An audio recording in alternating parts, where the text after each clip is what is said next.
Balik tambalan sina Dennis Trillo at Jeneline Mercado sa upcoming series ng GMA na may titulong My Faithful Husband. Guys, excited na ulit kami. Excited, syempre. Ngayon lang ulit kami nagkasama sa isang project. Looking forward na mag-taping na. Tagal din kami hindi nagkasama sa trabaho. So, exciting din na titingnan ko, hindi ko alam kung paano magiging atake namin sa bawat. Pero, I think comfortable naman na kami.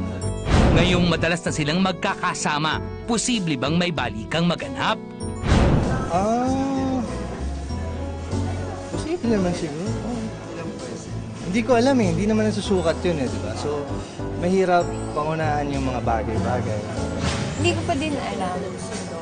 Ayun pa din, sagutin. Halos wala na rin ako talagang oras para sa sarili ko.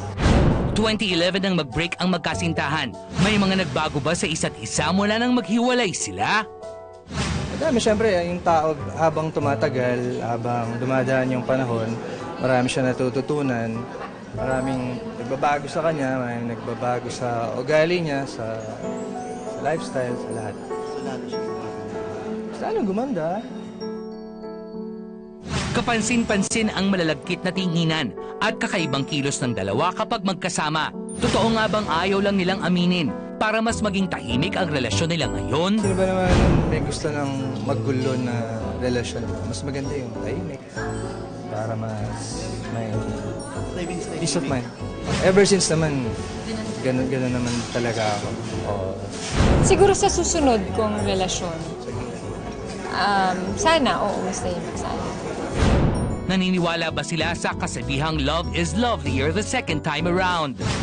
Naniniwala. Oo, naniniwala. Hindi pa namin alam. Sana, tingnan natin. Focus kami dito sa gagawin namin bagong project. Papanoorin ba ni Dennis ang pagrampa ni Jen bilang FHM's sexiest Pinay?